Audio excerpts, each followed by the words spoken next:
Hey friend, please subscribe. 1 second for you. Big deal for me. I knew the road was wrong before my tires told me. 1 minute I was cruising the edge of the Bitterroots, sun bleeding out behind the ridgeline, and the next, thump hiss, my front end dipped hard. I jerked the wheel, rolled onto gravel, and killed the lights. Heart calm, hands dry. Not a pothole. Too clean. Before we start, tell us which city or country you're listening from. Let's see which corners of the world we've gathered from today. Thanks.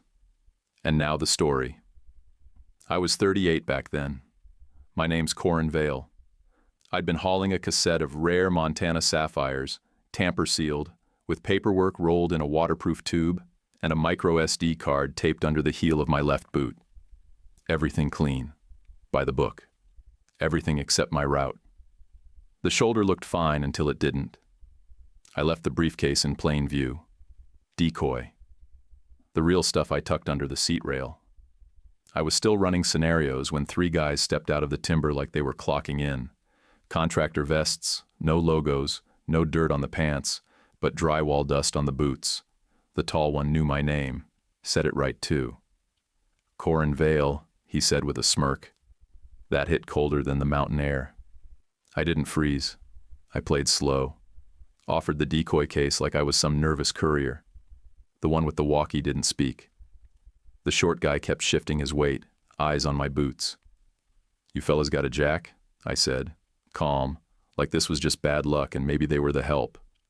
The tall one moved closer, too smooth to be new at this. When his hand reached for my jacket, I braced, not to fight, but to stay standing when the hit came. That's when the strobe hit. Sharp white beam lit the tree line behind them.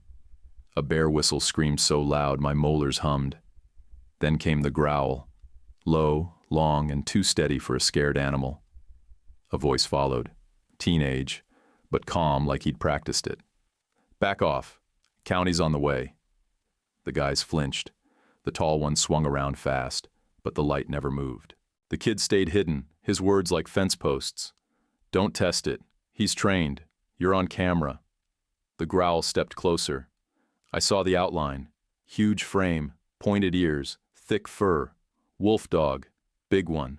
High-vis cuff on his front leg blinked green with a tag. The short guy cursed, real quiet. Then they all backed out. No shouting, no threats, just gone. One of them kicked something metal on the pavement, and it pinged off into the ditch. The kid stepped forward slow. Let the strobe fall to a chest harness, headlamp clicking on low. I'm Bram. This is Hart. Don't run, he said. His breath didn't even fog. You bleeding? No, I said. He checked my pupils anyway, hands steady. Couldn't have been older than 16, but solid, like someone who'd been taught how to walk into a mess without flinching. He showed me the trick, a strip of tire tread lined with screws, wired tight, pine sap still wet on the edge. Portable spike. They laid it for you. Hart sniffed it once, then sat like a statue. Bram bagged it in a freezer Ziploc, labeled it with a Sharpie like he was tagging evidence for court. He looked toward the trees. We live a mile and change that way, he said, chin pointing. Mom'll get you settled. No cell bars out here. If they circle back, you don't want to be standing on asphalt. I didn't ask questions. I followed the kid into the trees, Hart trailing us like a silent warning. Every few yards, he checked our 6. I tried not to limp, and I tried not to think about what would have happened if the kid hadn't shown up. We didn't say much on the way in. Just the wind, some branches creaking, and that soft cuff light blinking green in the dark, like a promise I didn't deserve. The forest swallowed the noise behind us, until only gravel crunched under our boots. The beam from Bram's headlamp cut through the dark like a blade, steady and narrow. Hart stayed close to my thigh, just near enough that I could hear his breathing, slow, even, trained. I'd stopped shaking by the time the first porch light showed through the trees. The cabin sat low on a sunny edge of pines, roof panels glinting even in the weak moonlight. You could tell it was built by hand, no trim, no paint, just clean lines and purpose. A hand pump stood beside the steps, half-frozen bucket under it. An antenna leaned on the roof with duct tape seams that had seen better winters. The smell hit first: sage, wood smoke, and something faintly sweet, like beeswax melting near a stove. A woman opened the door with one palm, towel in the other. Her eyes locked on me before she spoke. Mid-30s maybe, hair tied back, plain flannel shirt. Shoes off by the mat, phone on the table. If you're cut, we rinse it out, she said. Soft voice, hard edges. Runa Keats, Bram told me as he stepped past. He moved like he'd done this drill 100 times. Lights off, curtain sweep, heart bedded by the threshold, facing the tree line. He didn't touch me, just guided me where to stand. I followed the rules because something in her tone said breaking them wasn't smart. I unzipped my coat and laid everything out on the entry table.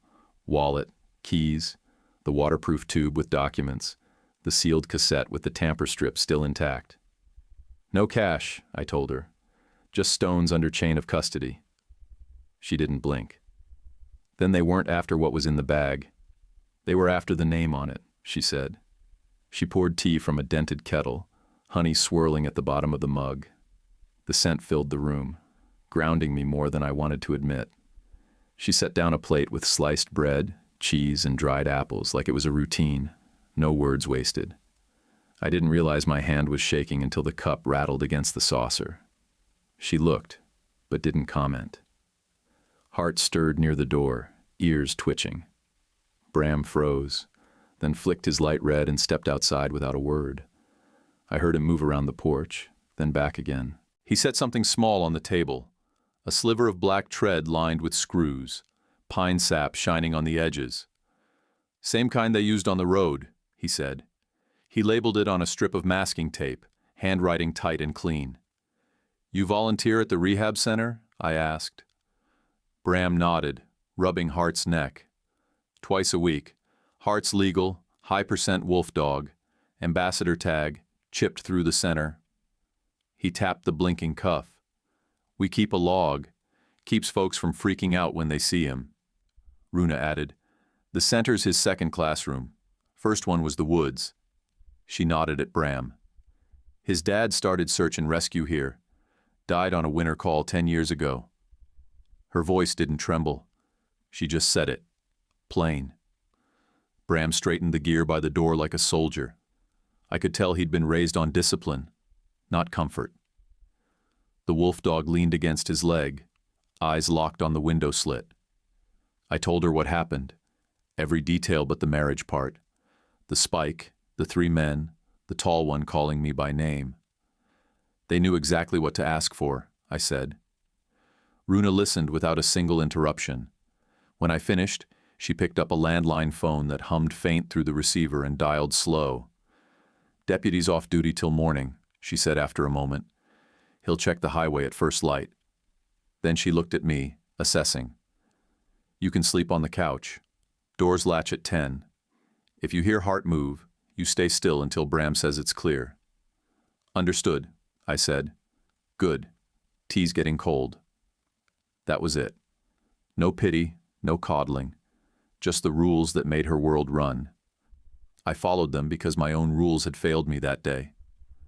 Bram pulled a blanket from a cedar chest and dropped it on the couch. It doesn't smell bad, he said, almost grinning. Then his face went serious again.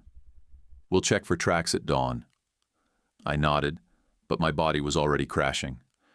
The air inside the cabin was warm and heavy with beeswax and pine. Hart stretched by the door, his cuff light blinking soft green every few seconds like a heartbeat. I remember thinking I hadn't felt that safe in months, not since before my wife stopped meeting my eyes over breakfast. I slept hard. When I woke, blue light filtered through the curtains. I heard low voices outside, Bram and Runa. Hart's bark cracked once, sharp and short. By the time I pulled on my boots, they were coming back through the trees. Bram's pants were wet to the knee. Boot prints along the drainage, he said. Spray glue can too. He held up a rusty can with sticky residue on the nozzle. They used it to hold the screws in the spikes. Runa took it from him carefully, looked at the label, then set it on the porch railing. Leave it. Deputy can bag it when he gets here. Bram made another log entry on a lined pad. I caught the heading: date, time, location, finding. The kid had a system. I poured water from the pump to wash my face. The cold bit hard, snapping me fully awake. Runa stood by the porch post, arms folded, watching the tree line. "You'll want to stay off that highway until they clear it," she said. "I've got to report it," I told her. "State contract, insurance, everything. You do what you have to, but you drive daylight only," she said. Her tone left no room for debate. I tightened the laces on my boots and tucked the SD card deeper under the insole. She caught the motion but didn't comment. When I slung my coat over my shoulder, she stepped closer. "If you come back here," she said quietly, "you come back honest. No half stories, no missing pieces." I met her eyes. There was no threat in it, just truth, the kind that sticks.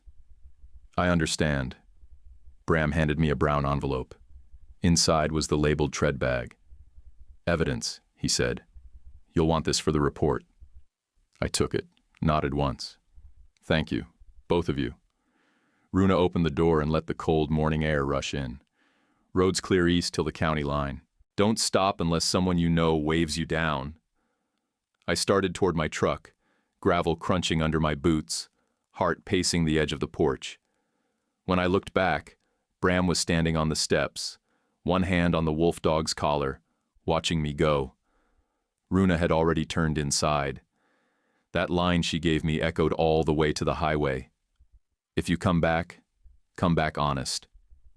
And for the first time in a long while, I wondered if I even remembered how. I hit signal just outside Heron around 8 and pulled over behind a propane tank rental yard to make the call.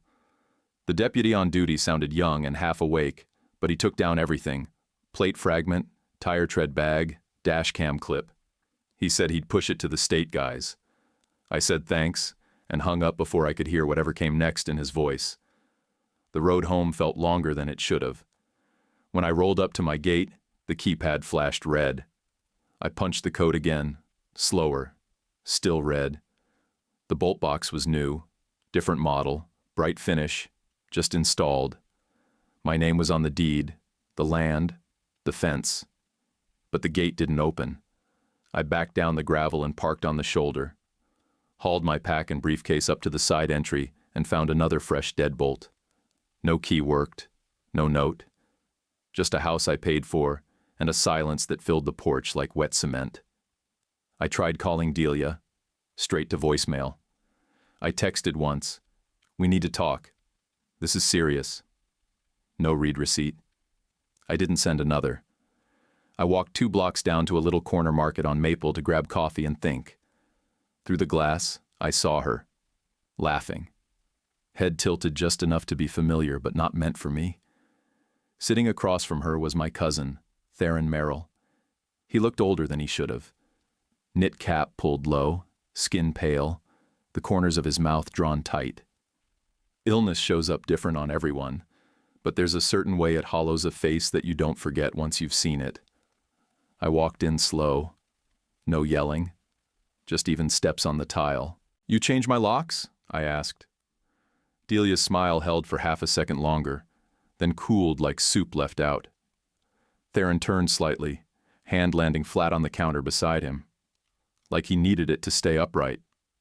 She said, "Security, after what happened on the highway." My jaw tightened. "And that justifies locking me out of my own property?" "The car that burned, your second vehicle, was found south of Lolo, 20 miles from the ambush. You never said you were taking that route." I looked at her, then at him. "I didn't. So how'd you know where it was?" Delia didn't answer. Her posture stiffened.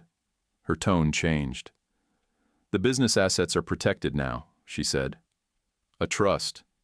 I'm listed as trustee, for continuity, until things settle." "And Theron?" I asked, turning toward him. He didn't look at me. "Just helping with logistics," he said. "Emergency measures." I stared at both of them. "You sound like you've been practicing that with a lawyer." Delia straightened her blouse like it mattered. We're protecting what we built.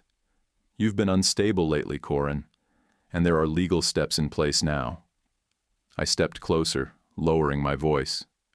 I need my files. Originals. The sapphires under seal are accounted for.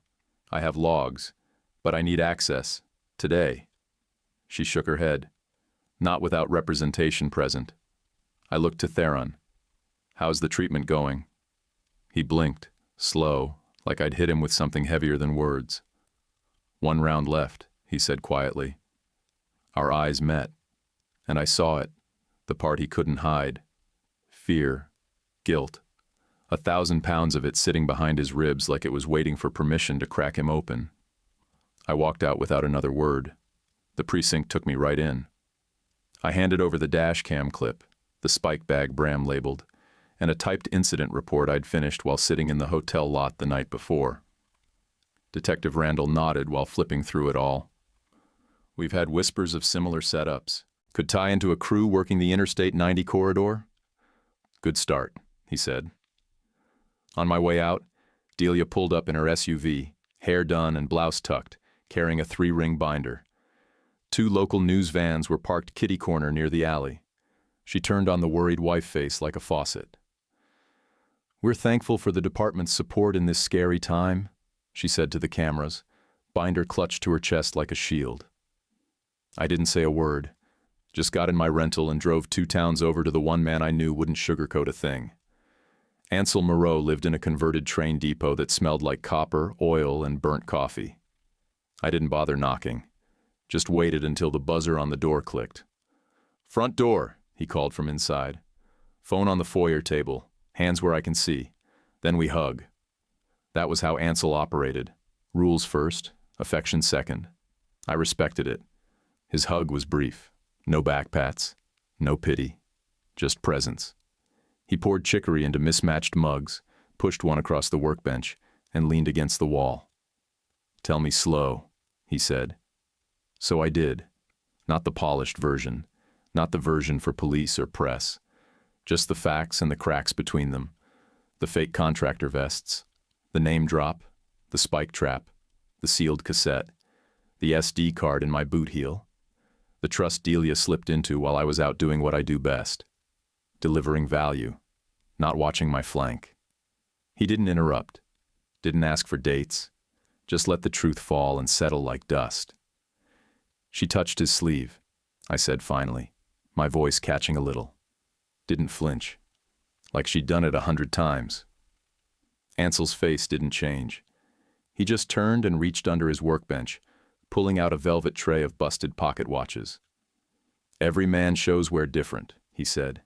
So does every betrayal. I stared down at my mug, but the burn in my throat had nothing to do with the chicory. You want to hit something? He said. No, I answered. I want it back the way it was. He shook his head once. You want the truth. That's not the same as wanting it back. He was right. I didn't want the life I'd just left. I wanted the version of it I thought I had, and that version was gone. Ansel reached into a drawer and pulled out an old cookie tin. Phone goes in here. While you're under my roof, nothing pings, rings, or whispers. I dropped my phone in without arguing. We're going to start with proof, he said. Then paper, then pressure. I nodded. But deep down, part of me was already building a plan. Ansel didn't ask how I slept. He looked at my knuckles, checked the way I stood, scanned the whites of my eyes. Then he pointed to the stool next to the bench and said, Sit, no pacing. He brewed the chicory the same way he always had, boiled until it could melt rust. The smell filled the old depot, cutting through the cold air and the sharp buzz of a wall clock that ticked far too loud. Adrenaline's a liar, he muttered as he slid my phone into a cookie tin and set it under the old Seth Thomas clock. Makes you think you're fine when you're bleeding in 12 places. He pulled a velvet tray out from under the counter. It held busted pocket watches, some cracked open like oysters, others lined up neat like little soldiers waiting for a fix.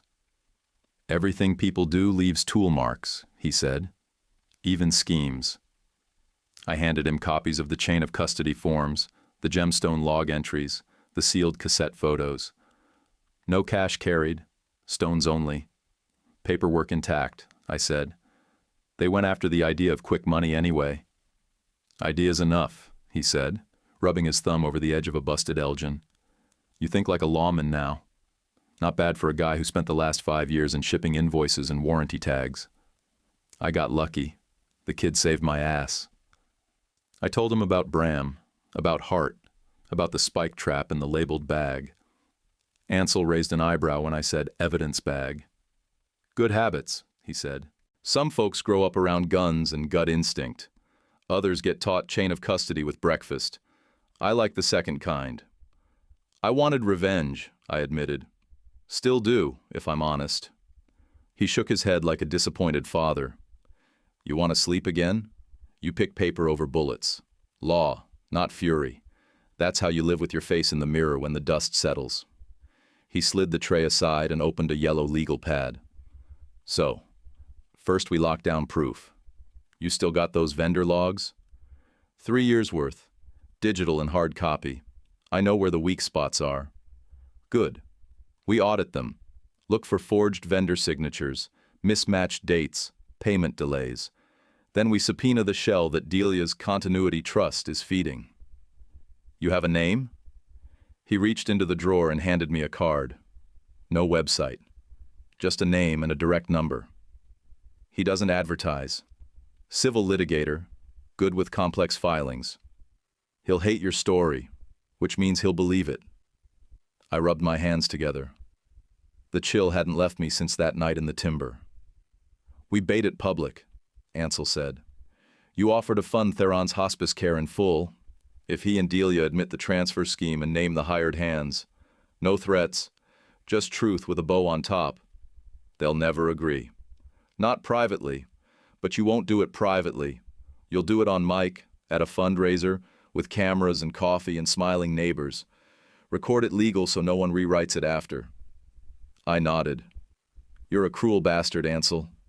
He smiled without warmth, only to people who deserve it. That afternoon, I drove up the same forest road toward Runa's cabin with a crate of supplies in the back seat.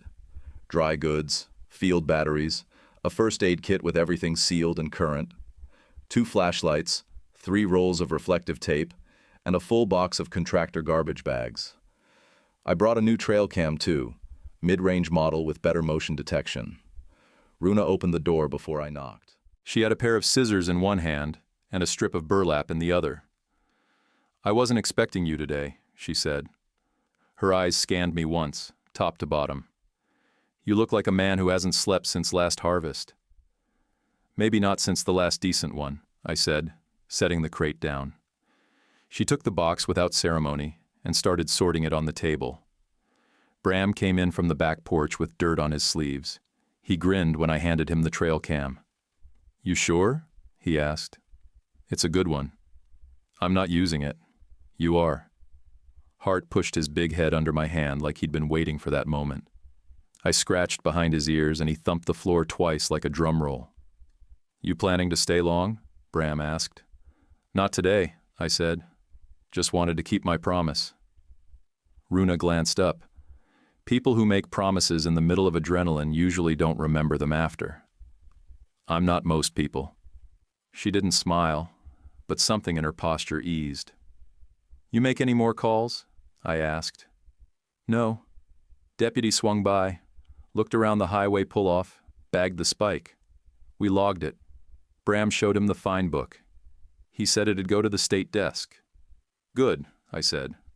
I filed a records request. DOT camera at mile marker 114. Also pulled a way station log from 2 nights before. Might show a truck with mismatched axles. Something to match a timeline. You really think they'll chase that far? She asked. I don't care if they do. I just need the paper trail nailed down tight enough to hammer someone with it if they try and get cute. Bram looked between us.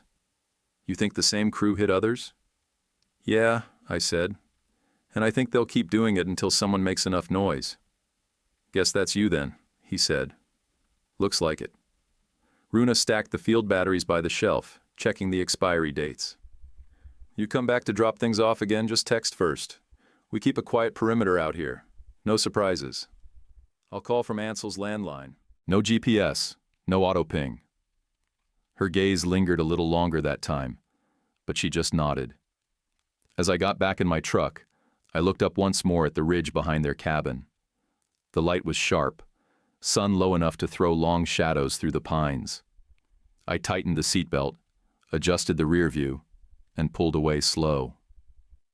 On the drive back to town, I stopped at a gas station with a sad rack of fried burritos and used the payphone by the soda machine.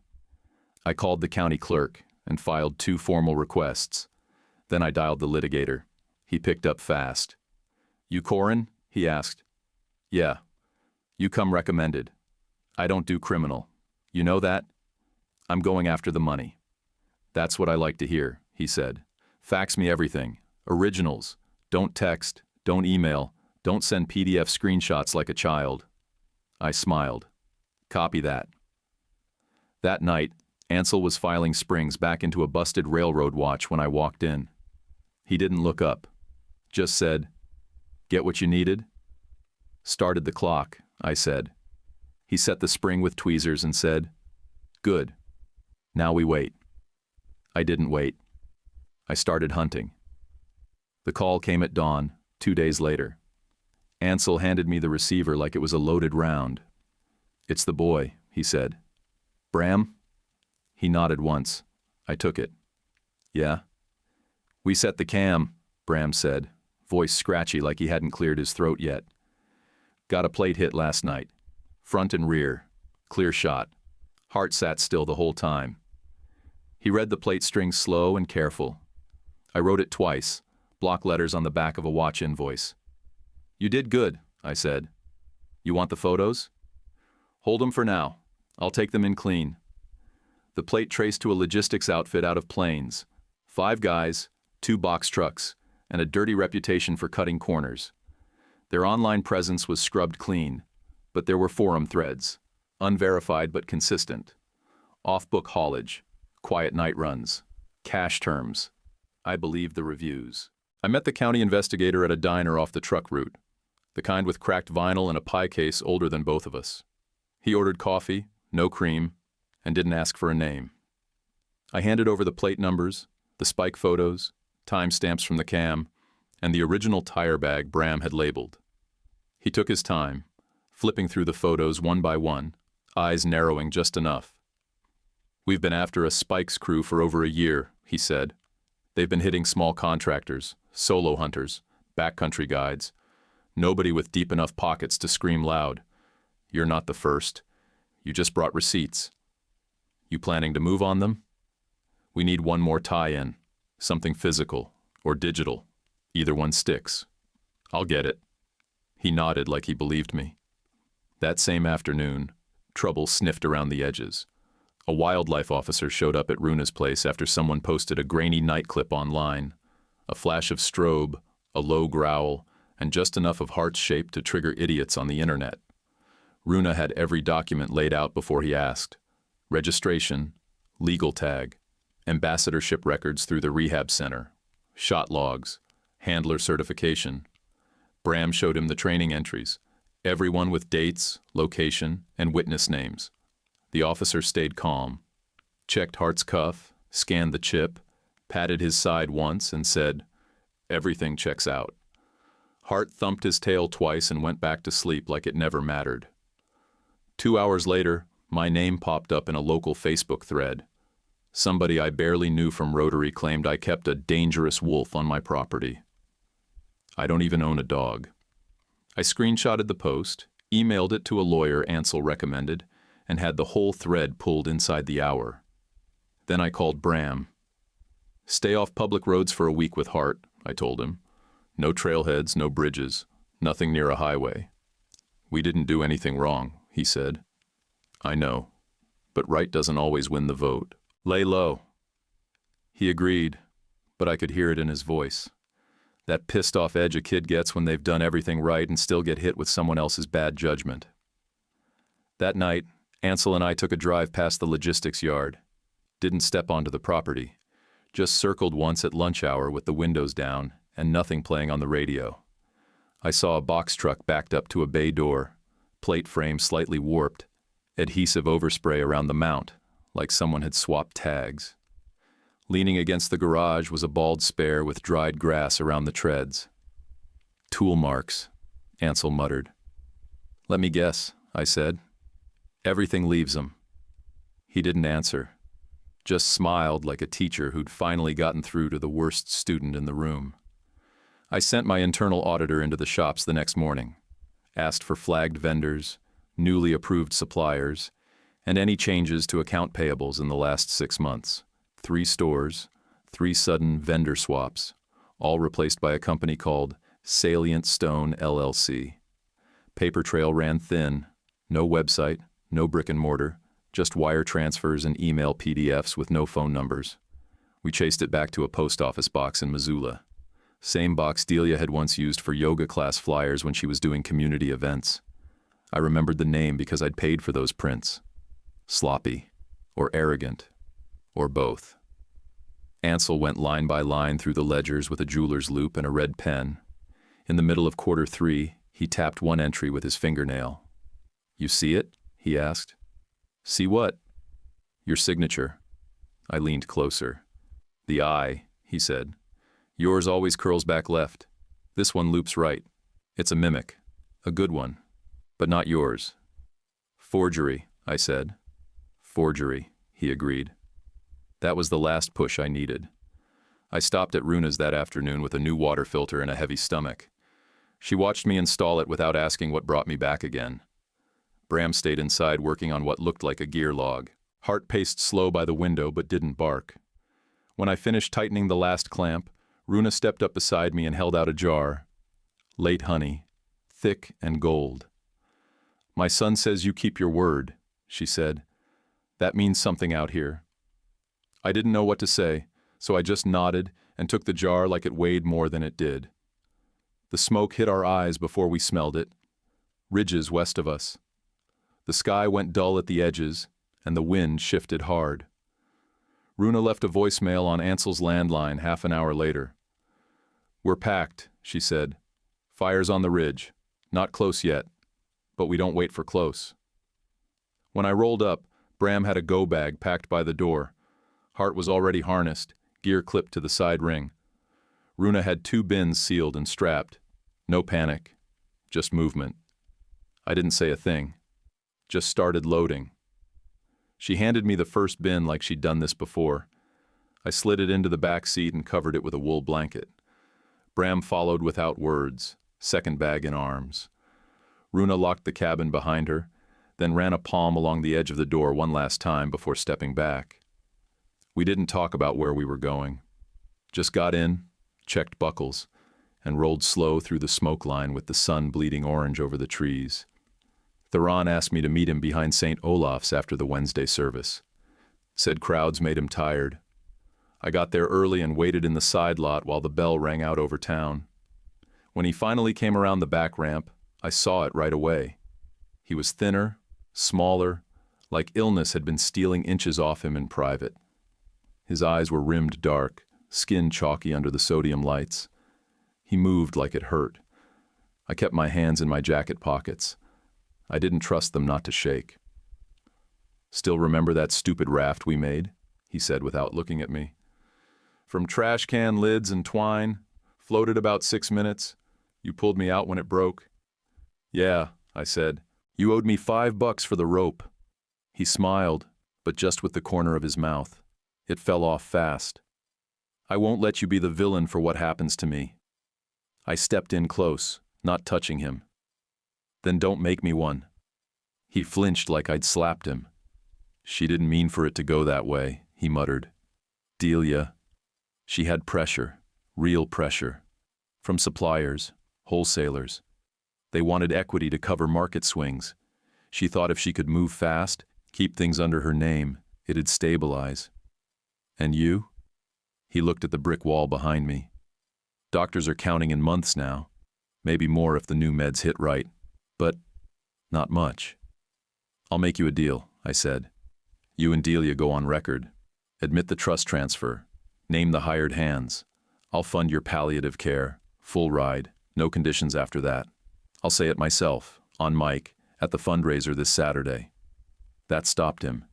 His hands opened like he was going to argue, but no words came out. You're serious, he said finally. I nodded once. Public truth for private mercy. But it has to be real. No sideways talk. No PR scrub. He stared past me, over my shoulder. Then he said quietly, She loves the way you stand in a room. I blinked. What? Delia, he said. She said once. She loves the way you stand in a room. Like you're built into the floor. Like the room waits on you. And just like that, I got it. The weird tension. The odd silences. The thing I hadn't wanted to name. He was in love with my wife. Maybe had been for years. And he wanted to die in a way that let him be the tragic one. The one who made a mistake to protect the people he loved. He'd almost let the whole blame fall on me just to leave behind a story where he went down looking noble. He hated himself for it. I saw it plain as day. He didn't say any of that out loud, but it hung there between us, thick and bitter. His eyes glossed over, and he wiped them hard with the back of his hand. Twice. Quick, angry motions like he was trying to scrub the emotion off his face. You weren't there, he said, sharper. Always on a plane. Always gone. She carried everything while you played courier for rocks. Don't you dare put this on her shoulders to protect your name. His chin dropped. I'm not. I'm just saying, absence does its own damage. I'm not denying that. But she chose how to handle it. And so did you. I reached into my jacket and pulled out a plain card, Ansel's shop address and a landline number. Wrote my cell on the back with a cheap pen. You choose truth, I'll pick up on one ring, I said. If you don't, well, I'll still pick up. Just know it won't be for mercy the second time. He took the card with both hands like it was something sacred. An hour later, my phone rang. Delia. I let it buzz once before answering. Her voice came through slow and sugary. He's not well, Corin. Don't harass him. He's dealing with a lot right now. You want to deal with it properly? Bring him to the fundraiser on Saturday. That's where the deal gets made. I'll think about it. Don't take too long. She hung up without another word. That night, Ansel buzzed my clean line with a single message. One number, no comment. A bank routing ID for Salient Stone. It traced through a shell in Nevada that fed into two more in Oregon and one dead one in Florida. All registered to the same compliance service. We knew someone on the inside, a quiet churchman who handled due diligence for a living. He'd flagged my name when it showed up in a cross-match report, called Ansel before he called legal. I didn't ask why. Sometimes people do the right thing because they believe in decency more than protection. I slept 2 hours. Badly. Woke before the sun and made coffee in Ansel's busted percolator that always leaked a little around the rim. Then I packed the thermos, loaded my truck, and drove out toward Runa's with the windows cracked. The air was already thick with heat. Ash hung soft in the breeze, like snow that couldn't make up its mind. When I pulled up, Bram was stacking cut wood like he was training for something. His shirt was soaked, but his form was perfect. Back straight, arms tight, no wasted movement. I got out and helped. No words for the first few minutes. Just the sound of wood knocking against the porch rail. I didn't tell them about the shells, the routing numbers, the almost confession behind the church. Some people don't need to carry the weight with you. That's what boundaries are for. Runa came out with 2 glasses of lemon water and set them down without a word. She didn't ask. She didn't need to. You stacking to outrun a fire? I asked Bram after a while. Nope, he said. Just don't like wasting mornings. Smart kid. We finished the row, and I washed my arms in the pump bucket. When I looked back, Runa was watching from the porch, eyes steady, mouth unreadable. I raised my glass in her direction. She didn't smile, just nodded once. Good fences. Clear lines. I was learning. The park was full by noon. Picnic tables packed, Kids weaving between legs with tire-slick hair and pink cheeks. Bikes scattered like confetti at the edge of the lot. The crockpot line ran 30 feet long, and the band warmed up under a tarp stretched between two trees, tuning into half-familiar covers of 70s rock. The bridge fundraiser had started as a bake sale idea. By the time the flyers hit post office corkboards, it turned into a full event. Raffle, silent auction, dunk tank, craft booths. The kind of Montana gathering where no one cares what you drive, just whether you brought your own mug. I stood back through most of it, hands in my pockets, watching faces, feeling the beat under my boots while a kid banged out a drum solo on buckets. My name had floated in whispers all morning, like dust in backlight. When the raffle wrapped, winning ticket drawn by a 7-year-old with a missing front tooth, I stepped forward and took the mic. No nerves, just a pulse under my collarbone and the dry mouth that comes with risk. "My name's Corin Vale," I said. "Some of you know me from the shop on 2nd, or the one up near Flat Rock. I've hauled stones across state lines for 18 years. I made a mistake last month, took the scenic road at the wrong time, got jumped, almost lost everything. I let that settle. Then nodded once toward the tree line. A local family pulled me out of it. I won't name them, but they know who they are. They gave me rules and shelter and time to breathe. I'm here because of them." There was a small wave of applause, not loud, but solid. That kind you feel more than hear. I cleared my throat. "And I'm here to say something else, out loud, on record." You could feel the air shift. Not anger, just gravity. Heads tilted. Conversations paused. Phones came out, but no one shoved them in my face. That's how you know you're still in the right part of Montana. If my cousin Theron Merrill and my wife Delia Vale acknowledge the trust transfers and name the contractors who laid the spike traps, I said, I will cover Theron's palliative care, start to finish, publicly, on paper, and I will ask the district attorney to consider suspended sentences. We don't need a doomed hero story. We need truth. Clean truth, so we can all breathe again. Silence landed like snow, clean, cold, and wide.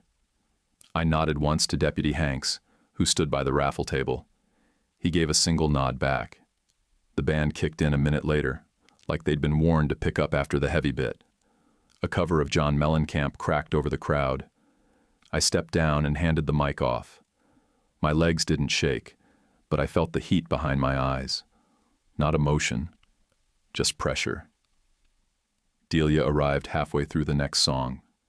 Sunglasses, gold hoops, pale blouse. Theron sat in a folding chair beside her with a blanket over his knees, even though it was 70 degrees in the sun. She watched me like someone watching a man in a movie they almost remember. When the MC invited them to speak, Delia stayed seated. Didn't move, didn't blink.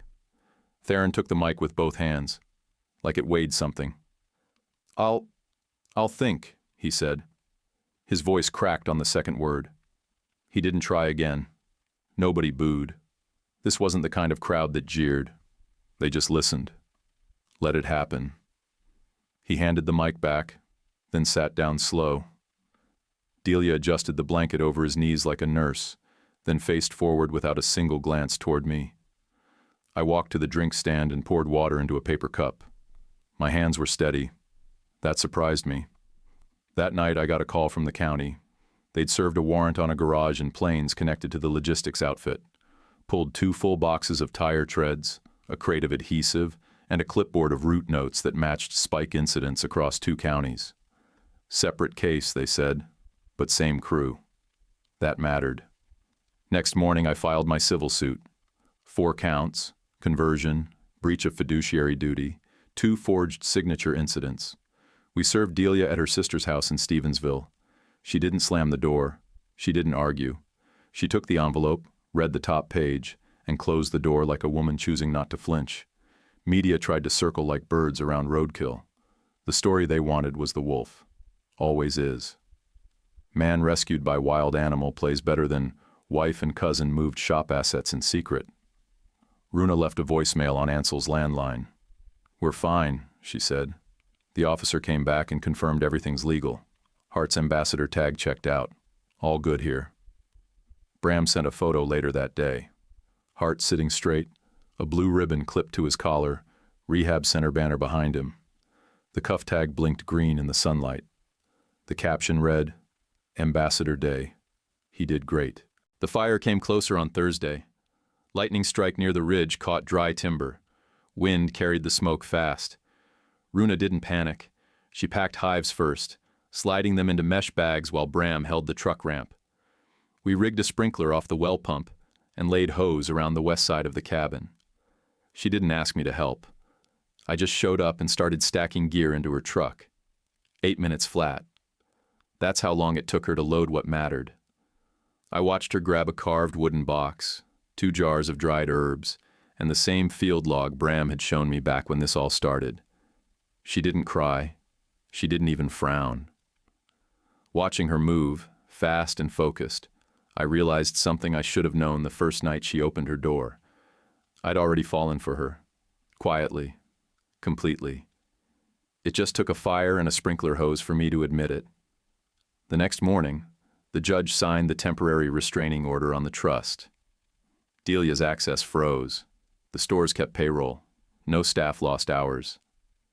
That afternoon, I walked into the main shop and found my team already resetting inventory bins, fixing a jammed label printer, brewing a fresh pot of coffee like we were still building something worth showing up for. One of the younger techs, Danielle, I think, offered me a cup. "Cream's low," she said, "but it's fresh." It tasted like breathing again. The DA leaned back in his chair like a man who'd already made peace with whatever headline came next. "They're gonna plea," he said. "Contractors will take short time, suspended if they're lucky. Restitution, maybe 3 years off the road. You're setting precedent with the suit."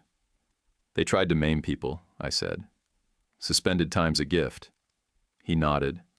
"But it sticks on record. You'll make your point." He flipped through a thin folder, then closed it. "Nobody needs to get shot over this." "I've had enough of guns for 2 lifetimes," I said. He looked at me for a long beat, then gave a small nod and didn't press. That kind of silence means something in Montana. Delia's lawyer called my side later that afternoon. She wanted a clean break, no fault on paper. I told my lawyer to agree, but only if the trust was unwound in full and the forged ledger entries acknowledged in writing. Signatures, date stamps, notary on site. We set the dates. Theron left me a voicemail late that night. Said he'd watched the fundraiser video 3 times. Said he wasn't ready to talk, but maybe someday soon. His voice sounded like a kid's during gym class after the lights go out and nobody's sure if the game is over. I didn't call him back. Not yet. Some things have to sit before they settle. I texted Runa the next morning. Told her I'd be at the farmer's market at noon if she felt like a walk. Didn't push. Just hit send and waited. She was already there when I pulled up. Braid tucked under a ball cap. Canvas bag full of herbs and dry goods. Heart pacing easy beside her in a loose heel. We didn't talk much as we walked through the rows. I picked up local honey and a loaf of cracked rye. She got licorice root and a bulk bag of chickpeas. We walked uphill after, toward the falls above the reservoir where the spray catches the late sun around 4. The trail narrowed past the last bend. I led. She followed with steady steps and didn't ask questions. The sound of rushing water got louder, sharper, until we came to the overlook. Flat stone, shaded on one side, just enough space for 2 people to stand without bumping elbows. I didn't rehearse a speech, just pulled the ring from my pocket. Plain band, low-set blue sapphire, same kind I used to haul by the cassette. This one I cut and set myself. Took me 4 hours and 2 ruined blanks to get the bezel flush. "You made rules," I said, "and saved my life by having them." I didn't see it then, but I needed that line in the sand. Still do. If I'm lucky, I want to spend what I've got left following your rules. She didn't cry. Didn't reach for the ring. She stepped in close and put her palm flat on my chest like she was checking for a heartbeat. "We go slow," she said. "But yes." I felt 20 and 80 at the same time. She held the ring for a long moment before sliding it onto her finger like she already knew how it would sit. That night I told Ansel. "I need you to officiate," I said. He narrowed one eye. "You trying to make a watchmaker into a preacher?" "You're the only one who knows both sides of me," I said. He grumbled and opened a drawer full of receipts and stray springs. "I'm not ordained," he said, then pulled out 2 dog-eared certificates and squinted at one. "Turns out I am. Don't remember when I did that." We kept the ceremony simple. Waterfall west of town. Runa picked the spot. Flat rock, soft moss, morning light instead of sunset. Bram wore a clean shirt and brushed his boots. Ansel wore a jacket that smelled like cedar and dry tobacco. Hart had his cuff light polished and a blue bandana tied lopsided around his neck like a best man who didn't need to speak to be understood. Ansel said the words with his hands in his pockets, voice steady. He didn't draw it out. Didn't add anything that didn't need to be there. "Marriages and forests," he said while he handed over the rings. "Both survive with good care. But you leave either one unattended too long, and it'll grow wild or burn." He'd engraved the inside of each ring with 2 tree lines, intertwined just enough to touch, not enough to blend. He used the same graver he'd once used to repair a busted railroad watch from the 30s. I'd seen him fix that piece with hands that never shook, not even when his coffee cup rattled against the bench. After the ring slipped on, Runa shook my hand. Firm grip, 2 pumps. Then she stepped in and rested her forehead against mine, her breath steady and slow. "We keep our boundaries," she whispered, "and our porch swept." "I said yes to that the day you opened your door," I said. We didn't throw rice. No bouquet. No vows written in calligraphy. Just a quiet walk back to the trailhead, Hart bounding ahead, Bram carrying the extra water bottle, Ansel humming some old folk tune under his breath. The air smelled like pine needles and something new starting. They pled out. The Spikes crew sat there in their church shirts and clearance khakis, eyes low, answering to names they probably hadn't used since high school. 18 months on paper, most of it suspended with restitution and a 3-year ban from commercial driving. It was a deal, but one with teeth. They looked smaller in that courtroom than they had in the trees, like the system made them shrink. Delia stood 2 feet from the bench when it was her turn. She pled to a misdemeanor, false filings tied to the vendor shell, took a suspended sentence and a fine. The trust unwound. The shop stayed mine. We signed the divorce in the clerk's office. 2 pens, no eye contact.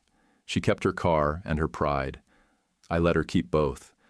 The judge asked if I had anything to say. I stood up and said, "I offered palliative care for my cousin. That stands." The whole room went quiet. Delia didn't look at me. Theron waited for me outside, leaner than ever, shoulders drawn, hat twisting in his hands like he didn't know what to do with them. "I loved her," he said. "Before you married her. After. I wanted to give my family a story where I wasn't the waste." "You wanted to rewrite the ending," I said. He nodded. "I can't change your nights," I told him, "but I can help with your days." We found him a spot in a good clinic. Decent room, solid care, no banners or brave-sounding nonsense on the walls. I covered it clean, no press, no name on the check, just paper done right. I told the DA I supported a suspended sentence for Theron. He'd owned his part. That mattered. The judge signed off. Afterward, Theron pulled me into a hug that wasn't full of strength, but didn't need to be. "You saved me twice," he said. "Don't make it 3, I answered. We shook hands after. Not tight, but honest. Back at the shop, I rolled out a sourcing policy like I meant it.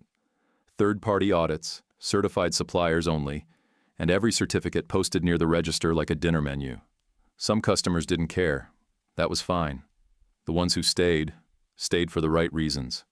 That was enough. Bram didn't know about the scholarship until Runa told him over breakfast. I funded it through a conservation nonprofit Ansel helped me set up. No names, just numbers and terms. We called it the Keats Field Grant, named for his dad who taught him how to track and read the land. It covered 2 years in wildlife biology if he wanted it. "I do," he said, plain and proud. "I'm ready." Somewhere in that, I started to breathe different. An online troll tried to drag Hart again.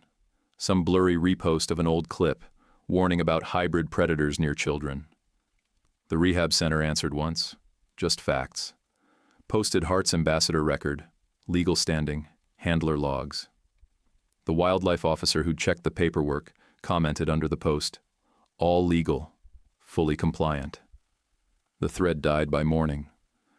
One night near the end of summer, Runa set a long table on the edge of the pines. Simple food, good bread, smoked fish, late tomatoes, jars of beans sealed in wax. She didn't light candles, just let the sun do its last job before the cold moved in. Ansel told a story I'd heard once already, but didn't mind again, about a railroad man who fixed watches for kids that couldn't pay, and how, years later, those same kids came back with new watches, busted the same way, and asked him to fix those too. We didn't clap when he finished, just sat with it, let it settle. Bram passed a plate of sliced pears to Runa, who nodded thanks without speaking. Hart circled the table once and landed at my feet, tail sweeping the pine needles behind him. The stars came early that night. Nobody got up fast. 19 years later, I was 57, telling all this over coffee that had gone cold while I let it. I still didn't take that road at dusk, and I still checked my tires twice when the air turned heavy and sweet like pitch. Doesn't matter how many years pass, you remember the warning signs. People ask sometimes why I didn't tear everything down in public. The answer's simple. I wanted to. For a solid week and a half, that's all I thought about. Shutting the shops in anger, filing splashy lawsuits, making public scenes, maybe even dragging someone down with me. But then I looked in the mirror and saw a man who'd rather sleep straight through the night than live with smoke on his clothes. Paper over bullets. That choice saved more than my skin. Delia still lives 2 towns over. She teaches a stretch class at a studio with bad lighting and too many mirrors. Runs long on weekends. We don't speak. We don't need to. Not every story earns a sequel. Some chapters close with a signature and a long exhale, and you let them stay closed. Theron sends a postcard every few months. Always has a bad joke on it. Usually something about dogs or beans or old men losing hair. He's not cured. That kind of thing doesn't get cured. But he's still here, and most of the lies in his mouth got replaced by truth and meds and a slightly better mattress. That matters more than people realize. Bram's taller than me now, broader through the shoulders, quiet like his mom, steady like his dad must have been. He handles a telemetry rig like it's part of his own body, taps into radio signals, tags calves, logs den locations by instinct. Calls me from the field every spring when the first calves drop. Hart made it to 13. That dog outlived bad press, 2 winters, and every person who questioned his right to wear a tag. Bram runs a new ambassador now. Same high-percent wolf dog, wearing Hart's old cuff, reprogrammed tracker, and that same quiet dignity. When that dog finds me at the porch, leans his weight against my leg and looks up like nothing's changed, I hear that bear whistle in my head again. I breathe easier after. Runa still sweeps the porch every morning. Never misses. Boundaries kept. Lines drawn and respected. We fight small, fix fast. Never sleep on it if we can say it standing. Ansel married us by a waterfall with tree lines in the rings, and every time I rub that band with my thumb, I feel the grooves he cut and remember the steadiness in his voice when he said, "Good care, or it grows wild." The shops went quiet in the right way. No hum of fear in the halls. Just clean ledgers, good work, straight pay. We post our sourcing by the door. We don't haggle facts. And if a customer walks because they want the illusion instead of the truth, I hold the door open for them. The ones who stay, those are the ones we built it for. Sometimes a young couple comes in to look at rings. They've got 20 questions and soft hands. I let them try on bands and talk about future homes. And sometimes, just sometimes, I tell them the short version. I say, once I took the wrong road in the mountains. A boy and his wolf dog saved my life, and I learned that doing things right matters more than doing them fast. They smile politely. Some nod like they believe me. Some don't. Doesn't matter. I wasn't telling them a myth. I was telling them the version that survived. When the weather sharpens, I load a cooler in the back of the truck and head up toward the ridge. Fresh gaskets, batteries, a new headlamp if Bram's been rough on his gear.